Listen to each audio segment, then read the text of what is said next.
मेरी बेटी ने मुझे अपने घर पर अपने मदद के लिए बुलाया था। जैसे ही मैं उसके घर पहुंची, दामाद ने मेरी स्वागत सत्कार शुरू कर दिया। एक बार तो आधी रात को दामाद अचानक मेरे कमरे में आया। मेरे बगल में आकर उसने मेरी चादर के ऊपर से हाथ फेरते हुए कहा, सासू माँ, आपकी बेटी अब बहुत थकी हुई है, अब वह पुरानी लगने लगी है, अब आप ही मुझे खुश रख सकेंगी। दामाद ने मुझे सांस लेने का भी समय नहीं दिया। वह रात से लेकर सुबह के 3 बजे तक लगातार। नमस्ते दोस्तों, आज की इस कहानी में आपका स्वागत है। मेरा नाम राधिका है और आज मैं आपको अपना और अपनी बेटी की कहानी सुनाने जा रही हूँ, तो दिल को थाम कर सुनिएगा। मेरी बेटी को उसके ऑफिस के काम से घर के कामों के लिए समय नहीं मिल रहा था। एक दिन उसका मुझे फोन आया और उसने कहा, माँ, मुझे घर के कामों में आपकी बहुत जरूरत है, कुछ दिन मेरे पास आओगी क्या? बेटी की चिंता में मैं तुरंत उसके घर चली गई। मुझे देखते ही बेटी से ज्यादा दामाद खुश हो गए। वे मेरी इतनी सेवा सत्कार क्यों कर रहे थे, ये मुझे समझ नहीं आ रहा था। लेकिन दामाद अचानक से बदल गए थे। मुझे देखते ही मेरी बेटी ने मुझे गले लगाया। उसके पीछे दामाद ने भी मुझे गले लगाया। इससे पहले उन्होंने कभी मुझे इस तरह से गले नहीं लगाया था। अचानक उनमें इतना बदलाव कैसे आ गया, ये मेरी समझ में नहीं आया। जब दामाद ने मुझे गले लगाया तो मुझे बहुत शर्म महसूस हुई। मेरी बेटी सरिता ने अपने पति के इस व्यवहार पर ध्यान भी नहीं दिया। जैसे ही मैं बेटी के घर पहुंची, उसने मुझसे कहा कि वह मेरे हाथों से बनी उसकी पसंदीदा सब्जी खाना चाहती है। आते ही मैं फ्रेश होकर बेटी के किचन में चली गई। उस रात दामाद और बेटी दोनों बड़े चाव से खाना खा रहे थे। खाना खत्म होते ही सरिता बोली, माँ, आज आपके हाथ का खाना खाकर बहुत अच्छा लगा। उसके कहने पर दामाद ने भी हामी भरते हुए कहा, मुझे तो ऐसा लग रहा है जैसे बहुत दिनों बाद पेट भरकर खाया हो। दामाद ने मेरी तारीफ किया तो सरिता ने अपने पति को गुस्से से देखना शुरू कर दिया। वह बोली, सुमित, मेरी माँ के सामने मेरी बुराई मत करो। तुम ऐसा बोल रहे हो जैसे मैं रोज खाना बनाती ही नहीं हूँ। क्या तुम रोज बाहर मेस में खाते हो? उन दोनों के बीच तू मैं शुरू हो गई। तब मैंने दोनों को शांत करते हुए कहा, सरिता, छोटी छोटी बातों को बड़ा मत बनाओ। दामाद तो बस मजाक में तुम्हारे सामने मेरी तारीफ कर रहे होंगे। वैसे भी रोज तो मैं यहाँ नहीं रहती, तुम ही अपने पति का ख्याल रखती हो। शायद वे सिर्फ हंसी मजाक कर रहे हों। मैंने अपनी बेटी से यह कहा क्योंकि मैं दामाद को कुछ कह नहीं सकती थी। खाना खत्म होते ही सरिता हाथ धोकर अपने कमरे में चली गई। मैं डाइनिंग हॉल साफ करने लगी। मेरी मदद के लिए दामाद थे। वे बोले, सरिता को तो कोई परवाह ही नहीं है। माँ, इतने दिनों बाद आप घर आईं, फिर भी वह पहले ही दिन से आपके ऊपर सारा काम छोड़कर मोबाइल लेकर कमरे में चली गई। यही तो रोज का हाल है। दामाद की बात से सहमत होकर मैंने डाइनिंग टेबल से बर्तन उठाए। तभी दामाद भी मेरी मदद के लिए किचन में आ गए। किचन से जाते वक्त दामाद ने अचानक मेरे हाथ पकड़ लिए। फिर दामाद जी बोले, सासू माँ, सच में आपके हाथों में जादू है। आपके हाथ का खाना खाकर मन बहुत प्रसन्न हो गया। आगे भी मुझे आपके इस तरह के अलग अलग रूप देखने को मिलेंगे। मेरा न कोई साला है और न कोई साली। मेरे ससुराल में तो आप ही एक हैं। अब चाहे साला, साली और बहनोई की हंसी मजाक हो या सासू माँ की देखभाल, ये सभी रिश्ते आपको ही निभाने हैं। अब मैं आपको यहां से जल्दी जाने नहीं दूंगा। मुझे दामाद का प्यार समझ में आया, लेकिन इसके पीछे उनका क्या मकसद था, इस पर मैंने ज्यादा गहराई से सोचा नहीं था। इसी तरह कुछ दिन और बीत गए। मुझे बेटी के घर आए कुछ ही दिन हुए थे। तभी मैंने महसूस किया कि उन दोनों पति पत्नी के बीच कुछ ठीक नहीं था। लगातार 3 दिन से मुझे रात को उनकी बड़बड़ाहट और दामाद की आवाज उनके कमरे से सुनाई दे रही थी। वह बात प्रेम की तो बिल्कुल नहीं थी। उन दोनों के बीच कुछ गड़बड़ थी, ये मुझे साफ महसूस हो रहा था, क्योंकि जब से मैं वहां आई थी मैंने उन्हें कभी साथ में हंसते खेलते नहीं देखा था। एक दिन शाम को सरिता ऑफिस से जल्दी घर आ गई। उसे घर पर देख मैं 2 कप कॉफी लेकर उसके कमरे में चली गई। मुझे उससे थोड़ी बात करनी थी। कॉफी का बहाना लेकर मैं उसके कमरे में गई। मैंने उसके हाथ में कॉफी का कप दिया, लेकिन वह मुझसे बात करने के बजाय मोबाइल में व्यस्त थी। तब मैंने उसका मोबाइल खींचते हुए बोली, सरिता, क्या मुझे यहाँ बुलाने का मकसद यही है कि मैं तुझे मोबाइल खेलते हुए देखूं? मैं आई हूं और तू मुझसे 2 मिनट भी बैठकर बात नहीं कर रही। अरे 2 शब्द मां से तो बोल, और अगर तुझे बात नहीं करनी तो मुझे तुझसे बात करनी है। जैसे ही मैंने उसका मोबाइल छीन लिया, उसका ध्यान मेरी ओर हो गया। वह बोली, बोलो मां, तुम्हें मुझसे क्या इतना जरूरी बात करनी है? तब मैंने उससे कहा, सरिता, तू खुद को इतनी कूल दिखाती है, क्या सच में तू वैसी ही है? क्या सच में तुम्हारे घर का माहौल इतना कूल है? मेरी बातों पर सरिता के चेहरे पर एक सवालिया निशान उभर आया। वह बोली, मां, तुम क्या बोल रही हो? मुझे तो कुछ समझ में नहीं आ रहा। जो बोलना है सीधे बोलो। अब तुम टीचर नहीं हो और ना मैं तुम्हारी स्टूडेंट, जो तुम मुझसे इतने सख्ती से बात कर रही हो। सरिता के कंधे पर हाथ रखकर मैंने उससे कहा, अरे पिछले 3 दिनों से रात को मुझे तुम्हारे कमरे से तुम दोनों की बड़बड़ाहट सुनाई दे रही है।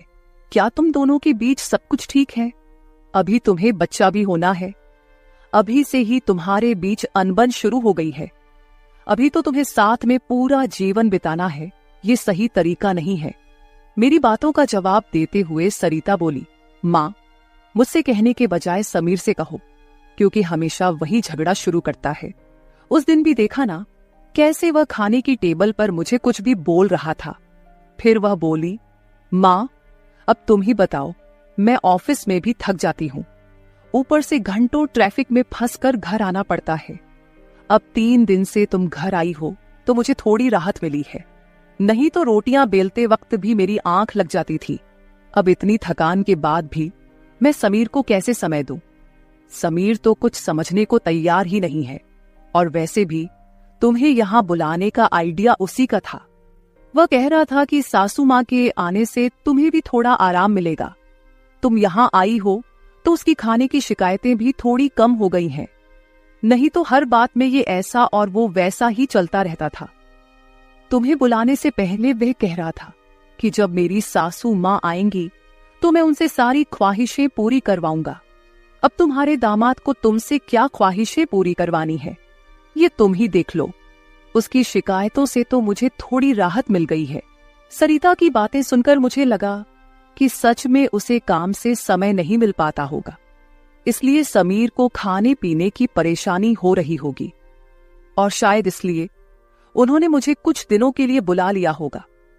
लेकिन दामाद को मुझसे और भी ख्वाहिशें पूरी करवानी थीं, इसका मुझे कोई अंदाजा नहीं था। सरिता की बातें सुनकर मुझे लगा कि उनके बीच सामान्य झगड़े हैं जो वे खुद सुलझा लेंगे। इसीलिए आगे मैंने सरिता को और नहीं समझाया। जैसे ही मैं उसके कमरे से बाहर निकली, मुझे दामाद की गाड़ी का आवाज सुनाई दिया। उस दिन समीर भी जल्दी घर आ गए थे। उन्हें घर में देखकर मैंने कहा, आज आप जल्दी आ गए, चलो अच्छा हुआ। आज तुम दोनों बाहर जाकर डिनर कर लो, घर में संभाल लूंगी। उन्हें थोड़ा बाहर घूमने फिरने का मौका मिलेगा, इसलिए मैंने उन्हें डिनर के लिए बाहर जाने को कहा। लेकिन दामाद ने कहा, सासू मां, होटल जाने की जरूरत नहीं है। आज मेरे बॉस का 50वां जन्मदिन है। बॉस ने जन्मदिन के मौके पर एक 5 स्टार होटल में पार्टी रखी है और हमें खास तौर पर उस पार्टी में बुलाया गया है। समीर की बात सुनकर मैंने कहा, अरे वाह, तो फिर तुम दोनों जल्दी से अच्छे से तैयार हो जाओ और साथ में पार्टी में जाओ। तब दामाद जी बोले, सासू मां, हम दोनों अकेले नहीं जाएंगे।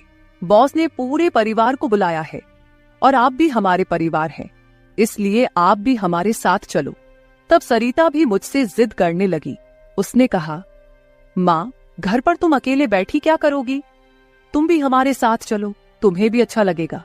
एक तो जब से तुम यहाँ आई हो, मैं तुम्हें कहीं बाहर घुमाने भी नहीं ले जा पाई।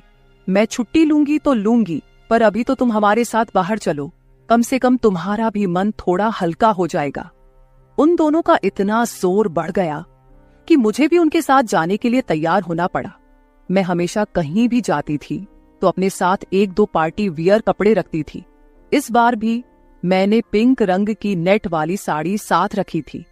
मैंने वही साड़ी पहनकर अच्छे से तैयार होकर कमरे से बाहर आई। जैसे ही मैं बाहर आई, दामाद मुझे लगातार देखने लगे। वो मुझे ऊपर से नीचे तक नजर फेरने लगे। उन्होंने कहा, आज आपको सासू माँ कहने में मुझे शर्म आ रही है, क्योंकि आप किसी भी तरह से उम्रदराज नहीं लग रही हैं। आज तो आप किसी हीरोइन से कम नहीं लग रही हैं। दामाद की बातों पर मुस्कुराते हुए मैं बाहर गाड़ी के पास चली गई। कुछ देर बाद घर को लॉक करके बेटी और दामाद भी बाहर आ गए। दामाद मेरी तारीफ कर रहे थे, लेकिन सरिता का ध्यान उस पर नहीं था। लेकिन जैसे ही पार्टी में गए और दामाद के बॉस हमारे पास आए, उन्होंने मुझे देखकर समीर से कहा, समीर, तुम्हारी साली तो बहुत ही सुंदर है। इस पर समीर कुछ बोलते उससे पहले ही सरिता बोली, बॉस, ये समीर की साली नहीं है, ये तो माँ है, ये समीर की सास है। हमारे रिश्ते को सुनकर बॉस चौंक गए। उन्होंने कहा, आपकी खूबसूरती और जवानी को देखकर ऐसा बिल्कुल नहीं लगा कि आप सासू माँ हो सकती हैं। बॉस ने अपनी गलती स्वीकारते हुए मुझसे माफी मांगी और वहां से चले गए। बॉस के जाते ही दामाद मेरी तारीफ करने लगे। उन्होंने कहा, सच में सासू माँ, आज तो आप सरिता से भी ज्यादा खूबसूरत लग रही हैं। सच में पत्नी तो ऐसी होनी चाहिए।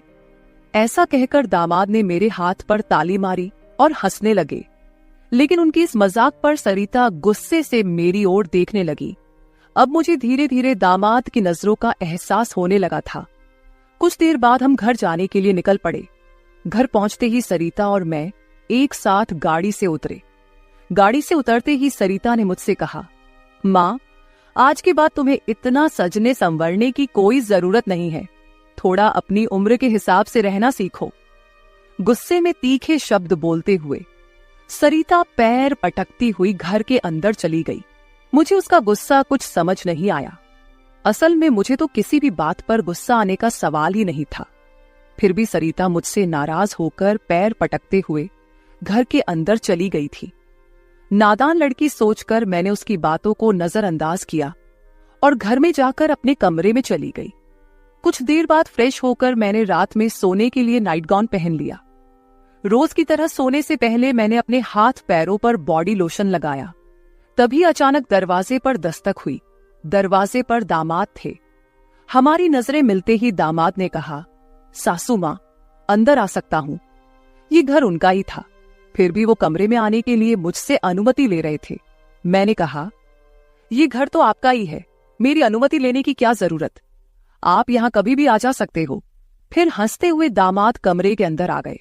उन्होंने मेरी ओर देखकर कहा, सासू माँ, सच में आज आप बहुत सुंदर लग रही थी। वैसे तो मैं आपको कभी यह कॉम्प्लीमेंट देना चाहता था कि आप आज भी जवान और खूबसूरत दिखती हैं। कभी कभी सच में आपको सासू माँ कहने में मुझे शर्म महसूस होती है। कभी कभी तो आपको नाम से बुलाने की इच्छा होती है। सच में आप सरिता की बहन जैसी लगती हैं। बाहर कुछ समय पहले सरिता ने जो गुस्से में आपको कहा, वह सब मैंने सुना।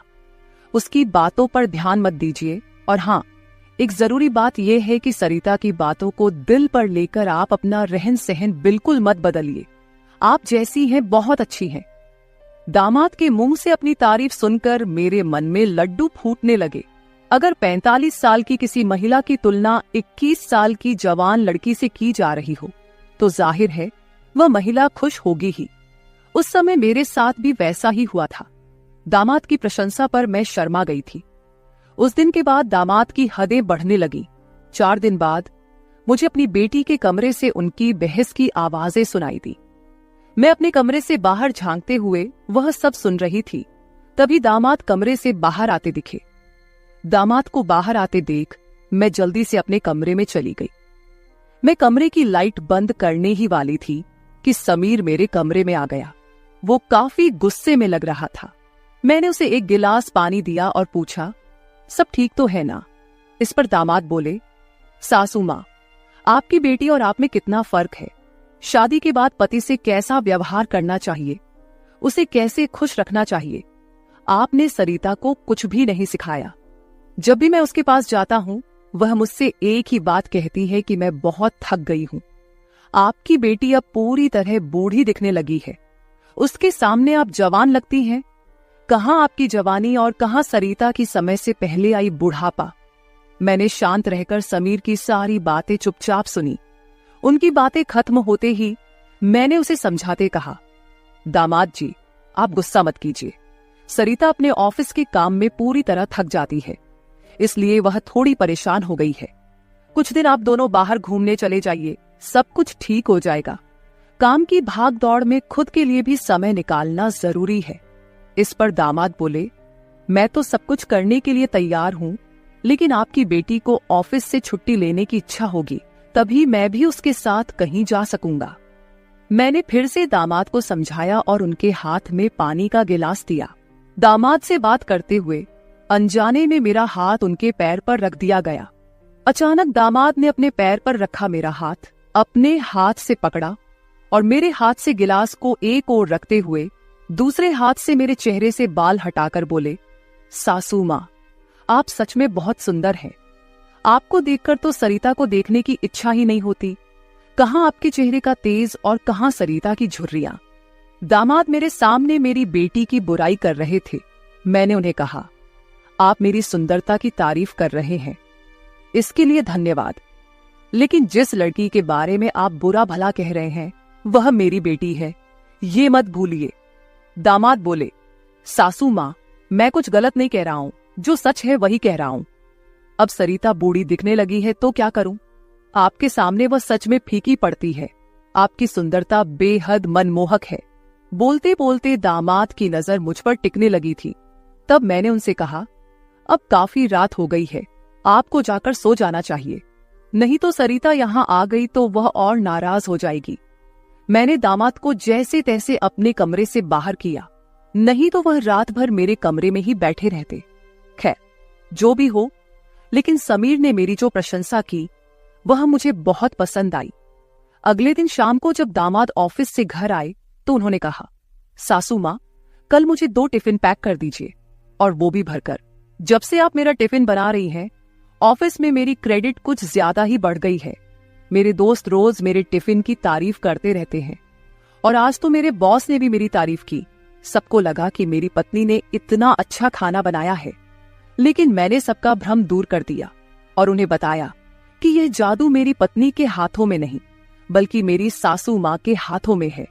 कल मेरे बॉस ने आपसे टिफिन मांगा है, और हाँ, टिफिन के साथ आप भी अच्छे से तैयार रहिएगा, क्योंकि बॉस ने आपको भी मिलने के लिए बुलाया है। मेरे दोस्तों को भी आपसे मिलने की इच्छा है। दामाद मेरी तारीफों के पुल बांध रहे थे, तभी सरिता वहीं बैठी थी। बातें करके समीर डाइनिंग हॉल से बाहर चले गए। मैं भी किचन में रात का खाना बनाने जाने लगी। तभी सरिता ने कहा, माँ, तुम्हें अपने दामाद के सामने ज्यादा कूल बनने की कोशिश नहीं करनी चाहिए।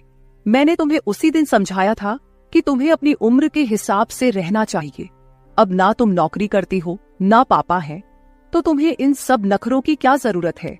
कल तुम समीर के ऑफिस जा ही रही हो, तो एकदम साधारण और सादगी से जाओ। मुझे तुम्हारा यह टाप टिप रहना बिल्कुल अच्छा नहीं लगता। मेरी अपनी बेटी मुझ पर हुक्म चलाने लगी थी। उस समय मुझे सरिता की बातों पर बहुत गुस्सा आया। मैंने उससे कहा, सरिता, उस दिन मैंने तुम्हें बच्चा समझकर कोई जवाब नहीं दिया, लेकिन अब तुम्हारी हिम्मत बढ़ती जा रही है। याद रखना, मैं तुम्हारी माँ हूं, ये मत भूलना। मुझसे बात करते समय अपनी जुबान का ख्याल रखो। एक बात तो तुम्हें भी अच्छे से पता है कि मुझे हमेशा से टापटिप रहने की आदत है। मैं अपनी आदत किसी के कहने से नहीं बदलूंगी। इंसान जितना अच्छा रहता है उतना ही फ्रेश दिखता है, यही मेरा मानना है। तुम चाहे कुछ भी कहो, मैं अपनी रहन सहन नहीं बदलने वाली। अगर किसी को बदलना है तो तुम खुद को बदलो, अपना चिड़चिड़ा स्वभाव बदलो। कभी कभी तो मुझे लगता है कि तुम मेरी ही बेटी हो या नहीं। उस दिन पहली बार मैं अपनी बेटी से इतने गुस्से में बात कर रही थी। इससे पहले सरिता ने भी कभी मुझसे इतने कटु शब्दों में बात नहीं की थी, इसलिए उससे गुस्सा होकर मैं किचन में चली गई। उस रात खाना खाते समय भी मैंने किसी से बात नहीं की। अगले दिन दोपहर के 1 बजे के बाद मुझे मेरे दामाद का फोन आया, तो मैं तैयार होकर उनके ऑफिस जाने के लिए निकली। शाम को मैं और समीर साथ ही घर लौटे। मुझे और समीर को साथ देखकर सरिता और भी ज्यादा नाराज हो रही थी। अब मुझे उसकी नाराजगी से कोई फर्क नहीं पड़ता था। वो तो अपने पति को भी खुश नहीं रख पाई थी। मैंने भी अब उससे किसी तरह की कोई उम्मीद नहीं रखी थी। लेकिन इधर मेरे दामाद अब मुझसे बहुत अच्छे से पेश आने लगे थे। हर 2-3 दिन में वो मुझसे कहते कि उनके ऑफिस में उनके दोस्तों ने या कभी उनके बॉस ने मुझसे मिलने के लिए बुलाया है। उस दिन भी सुबह नाश्ता करते समय दामाद ने मुझसे कहा, सासू माँ, घर के सारे काम जल्दी निपटा लीजिए क्योंकि आज भी आपको ऑफिस जाना है। मैंने उनकी बात पर सहमति जताई। जैसे ही समीर ऑफिस के लिए निकले, सरिता ने मुझे घेर लिया। उसने कहा, माँ, मैं कुछ दिनों से देख रही हूँ रोज तुम अपने दामाद के ऑफिस जा रही हो, शाम को उनके साथ हंसती खेलती घर लौटती हो। अब भी तुम दोनों में सास दामाद का रिश्ता बरकरार है या फिर सीमाएं पार हो गई हैं? उस समय सरिता कुछ ज्यादा ही बोल गई थी। मैंने उस पर जोर से चिल्लाई, फिर भी उसे कोई फर्क नहीं पड़ा। उसने कहा, मुझ पर चिल्लाने की बजाय एक बार यह सोचो कि तुम्हारा और तुम्हारे दामाद का रिश्ता किस मोड़ पर जा रहा है। अगर मेरी बात समझ में नहीं आई तो तुम यहां से जा सकती हो। उसकी बातें सुनकर मेरी आंखों से आंसू बहने लगे। मेरे आंसुओं की परवाह किए बिना सरिता ऑफिस चली गई। उसके बाद 5 घंटे बीत गए, लेकिन मैं अपने कमरे में बैठी आंसू बहाती रही। समीर के लगातार फोन आ रहे थे, लेकिन मैंने फोन उठाने से इनकार कर दिया। 5 घंटे बाद मैंने खुद को संभाला और अपना बैग पैक करने लगी। जैसे ही मैं सरिता के घर से निकलने लगी, दरवाजा खोलते ही मैंने देखा कि बाहर मेरा दामाद गाड़ी पार्क कर रहा था। मुझे अचानक जाता देख उन्होंने मेरा हाथ पकड़ा और सीधे घर के अंदर ले आए। कमरे में पहुंचते ही समीर ने मेरा बैग खाली कर दिया। वह बोले, सासू मां, ये क्या हो रहा है? आप बिना कुछ कहे यहां से क्यों जा रही हैं? मैंने उन्हें सरिता की बात कुछ नहीं बताई। मैंने कहा, मेरे कारण शायद आपके रिश्ते में दूरियां आ रही हैं। अब मुझे भी यहां आए काफी दिन हो गए हैं। मैं अपनी बेटी का घर नहीं तोड़ना चाहती। आप अपने जीवन में खुश रहिए, अब मुझे यहां से जाना चाहिए। मैं फिर से अपना बैग पैक करने लगी। तभी दामाद ने मुझे अपनी ओर घुमाए। फिर मेरे कंधे पर हाथ रखकर उन्होंने कहा, सासू मां, जरूर सरिता ने आपको कुछ बुरा भला कहा होगा। मैंने आपको पहले ही समझाया था कि उसकी बातों पर ध्यान न दे। वह मूर्ख है, उसे खुद को संभालना नहीं आता। मुझे तो लगता कि आपकी बेटी आपसे जलने लगी है। जो लोग जलते हैं वे दुआ नहीं देते, इसलिए आपको भी बेफिक्र होकर ठाठ से रहना चाहिए। समीर मुझे हंसाने की कोशिश करने लगे। मेरी आंखों में आंसू देखकर उन्होंने मेरे आंसू पोंछे और कहा, किसी की बातों से इतना हताश मत होइए, मैं आपके साथ हूं। उनके बोलने में एक अलग ही प्यार था। उस दिन के बाद से रोज रात को जब सरिता सो जाती, समीर मेरे कमरे में आने लगे। अब उनका मेरे कमरे में आना मुझे खटकता भी नहीं था, क्योंकि हमारा रिश्ता एक अलग ही मोड़ पर जाने लगा था। अब समीर मेरे सिर्फ दामाद नहीं रहे। 4-5 दिन से समीर मेरे कमरे में आ रहे थे। कुछ दिन बाद अचानक मेरे मन में ख्याल आया कि अगर सरिता को यह सब पता चल गया तो, इसलिए मैं समीर के सामने यह सवाल रखी। मैंने कहा, समीर, तुम रोज रात को सरिता की नजरों से छुपकर मेरे कमरे में आते हो, लेकिन क्या तुम पक्का करते हो कि वह गहरी नींद में होती है? अगर तुम्हारी लापरवाही के कारण सरिता अचानक मेरे कमरे में आ गई और उसने यह सब देख लिया तो क्या होगा? इस पर समीर ने कहा, सासू मां, कभी न कभी हमें इस स्थिति का सामना करना ही होगा। जो काम मेरी पत्नी को करना चाहिए था वह आपने किया, इसमें आपकी क्या गलती है? उसे वक्त रहते सब कुछ समझना चाहिए था। अब वक्त उसके हाथ से निकल गया है।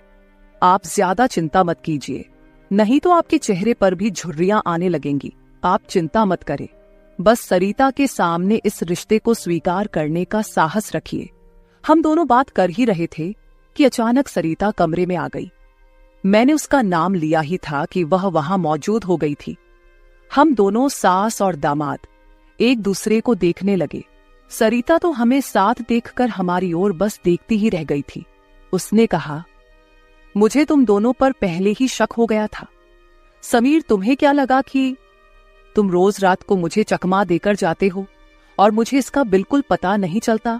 मैं तो बस मौके का इंतजार कर रही थी, क्योंकि मुझे तुम दोनों को रंगे हाथ पकड़ना था। अब तो मैंने तुम्हारी सारी बातें रिकॉर्ड कर ली हैं और तुम्हें इस हालत में भी देख लिया है। सरिता बोल ही रही थी कि तभी समीर का फोन बजा। उसने मेरा हाथ छोड़ दिया और कमरे से बाहर चला गया। थोड़ी देर पहले जब वह मुझे समझा रहा था तो उसने मेरा हाथ पकड़ रखा था। कुछ ही मिनटों बाद वह एक शख्स को लेकर कमरे में वापस आया। वह तीसरा शख्स और कोई नहीं बल्कि समीर का बॉस था। उसे आधी रात को घर में देखकर सरिता चौंक गई। उसने बॉस की ओर देखकर कहा, आप इस समय यहां कैसे? बॉस आश्चर्यचकित होकर सरिता को देख रहे थे। तब सरिता बोली, आप यहां क्यों आए हैं ये तो मुझे नहीं पता, पर मुझे अब एक गवाह मिल गया है। वह बॉस के सामने मेरे और मेरे दामाद के रिश्ते के बारे में बकवास करने लगी। तभी समीर के बॉस यानी रघुवीर जी सरिता की ओर देखकर बोले, सरिता, तुम यह क्या बकवास कर रही हो? तुम्हें पता है तुम अपनी माँ और अपने पति के बारे में क्या कह रही हो? अब तो सरिता और भी ज्यादा बकवास करने लगी। तभी समीर उस पर चिल्लाया। उसने कहा, मैं अभी तक सब सुन रहा था। मुझे पता था कि तुम समझदार नहीं हो, इसलिए मैंने तुम्हें कुछ नहीं बताया, लेकिन अब तुम बॉस के सामने कुछ भी बकवास करने लगी हो। शायद अब तुम्हें सच बताने का समय आ गया है। मैं समीर को शांत रहने के लिए कह रही थी, लेकिन उसने मेरी एक न सुनी। वह बोला, माँ, अब और कितने दिन आप यह सब बातें छुपाकर रखेंगी? इस तरह मन मारकर जीवन को सुखमय नहीं बनाया जा सकता। जीना है तो खुले दिल से जियो। आपको किसी से डरने की जरूरत नहीं है, क्योंकि आपने कोई अपराध नहीं किया। समीर ने सरिता से कहा, सरिता, पिछले कुछ दिनों से मैं इस कमरे में आ रहा हूं, ये सच है, लेकिन मैं इस कमरे में क्यों आ रहा था, इसका कारण वो नहीं है जो तुम सोच रही हो। इसका असली कारण कुछ और ही है। मैं यहां इसलिए आता था ताकि अपने बॉस को तुम्हारी माँ के कमरे में सुरक्षित छोड़ सकूं। मैं तुम्हारी माँ के साथ नहीं बल्कि मेरे बॉस होते थे। जिस दिन हम बॉस के जन्मदिन की पार्टी में गए थे, उस रात जब हम पार्टी से घर लौटे थे, तो मैंने तुम्हारी माँ को उनके कमरे में रोते हुए देखा था। उसी रात बॉस ने मुझसे तुम्हारी माँ का फोन नंबर भी लिया था। उस रात बॉस बार बार तुम्हारी माँ को फोन कर रहे थे। उस रात जब मैं अचानक तुम्हारी माँ के कमरे में गया, तो मैंने उनके फोन में बॉस के कई मिस्ड कॉल देखे। अगले दिन मैंने बॉस से इस बारे में पूछा, तभी मुझे सच्चाई पता चली। एक समय था जब तुम्हारी माँ और बॉस एक ही कॉलेज में पढ़ते थे। इतना ही नहीं, उन दोनों के बीच प्यार भी था, लेकिन घर वालों के दबाव के कारण वे अपना जीवन एक साथ नहीं बिता सके। पर किस्मत ने 30 साल बाद उन्हें एक बार फिर से आमने सामने खड़ा कर दिया। तुम्हारी माँ कुछ बोलने के लिए तैयार नहीं थी, लेकिन बॉस की वजह से मुझे उन दोनों के रिश्ते के बारे में पता चला। तब से मैंने जानबूझकर कभी दोस्तों का बहाना बनाया तो कभी बॉस का, ताकि तुम्हारी माँ और बॉस को एक दूसरे से मिलवा सकूं। धीरे धीरे मैंने तुम्हारी माँ के चेहरे पर खुशी देखनी शुरू की। वह भी अपना पुराना रिश्ता जीने लगी, लेकिन तुमने इसे गलत समझा और माँ पर गलत आरोप लगाए। तुम्हारे आरोपों के बाद तुम्हारी माँ ने घर से बाहर निकलना बंद कर दिया। तब से मैंने इस प्रेमी जोड़े की मुलाकात अपने घर में ही करानी शुरू कर दी। तुम्हारी माँ जानती थी कि तुम इस उम्र में उनके और बॉस के रिश्ते को स्वीकार नहीं करोगी, इसलिए उन्होंने कभी तुमसे खुलकर बात नहीं की। लेकिन अब मुझे लगता है कि उन्हें अपनी जिंदगी का फैसला खुद करने देना चाहिए। सरिता बोली, समीर, तुम मेरी माँ को उनके प्रेम से मिलने के लिए इतना प्रयास कर रहे थे। तुम दामाद होकर भी कोई आपत्ति नहीं कर रहे थे और मेरी माँ को एक बार फिर से जीने का मौका दे रहे थे। मैं आगे बढ़ी और सरिता से आंसू भरी आंखों के साथ बोली, मुझे माफ कर दे बेटी, मुझे इस उम्र में यह सब नहीं करना चाहिए था। मुझे रघुवीर से फिर से नहीं मिलना चाहिए था। लेकिन तू चिंता मत कर, सुबह होते ही मैं यहां से चली जाऊंगी। मैं रघुवीर से कभी नहीं मिलूंगी। इस उम्र में मुझे यह बातें तुम्हारे मुंह से सुनने से पहले ही मैं यहां से चली जाती हूं। मेरी आंखों में आंसू देखकर सरिता बोली, मां, मुझे माफ कर दो। मैंने तुम्हें समझा ही नहीं, ना मैंने कभी तुम्हारे अकेलेपन को महसूस किया। अब वो समय तो बीत गया, पर अगर तुम मेरे लिए जी सकती हो तो फिर मैं तुम्हारी खुशी में क्यों नहीं शामिल हो सकती। तुम्हारे समय में दादा ने तुम्हारी शादी नहीं होने दी होगी, लेकिन अब मैं उनके नक्शे कदम पर नहीं चलूंगी। मैं तुम्हें और बॉस को आपके आगे के जीवन के लिए ढेर सारी शुभकामनाएं देती हूं। बॉस मुझे मेरे पिता के रूप में स्वीकार है। बेटी की सहमति सुनकर मेरी आंखों में आंसू भर आए। रघुवीर भी मेरी तरह ही अपने जीवन में अकेले थे। अगले 3 दिनों के भीतर मेरी और रघुवीर की रजिस्टर्ड मैरिज मेरी बेटी और दामाद की मौजूदगी में हो गई। शायद ये पहली बार हुआ होगा कि एक बेटी ने अपनी मां की विदाई की थी। मेरी विदाई के समय मैंने सरिता को एक सीख दी। मैंने उससे कहा, सरिता, पैसा सब कुछ नहीं होता, इसीलिए हमेशा पैसे के पीछे भागना छोड़कर कभी अपने परिवार पर भी ध्यान देना चाहिए। कर्तव्यों से भागकर ना तो जीवन पूरा होता है, ना ही खुशियां मिलती हैं। अब समय आ गया है कि तुम अपनी जिम्मेदारियों पर ध्यान दो। सरिता ने मुझसे वादा किया कि आगे से वो अपने घर की जिम्मेदारियों को निभाने में पीछे नहीं हटेगी। मेरी विदाई होते ही सरिता ने पूरे 20 दिनों की छुट्टी ली। शादी के 2 साल बाद मेरी बेटी और दामाद एक बार फिर हनीमून पर गए। तो दोस्तों, शादी और प्यार की कोई उम्र नहीं होती। जहां दिल मिलते हैं वहीं रिश्ते भी अपने आप बन जाते हैं।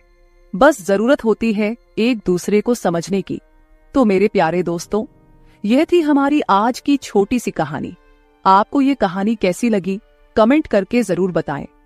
अगर आप ऐसी ही और भी इंटरेस्टिंग और रोमांटिक कहानियां सुनना चाहते हो तो चैनल को सब्सक्राइब जरूर कर ले और बेल आइकॉन ऑन कर ले, ताकि आपको मेरी आने वाली नई वीडियो की सूचना तुरंत मिल सके। कल मिलेंगे एक और नई कहानी के साथ। धन्यवाद।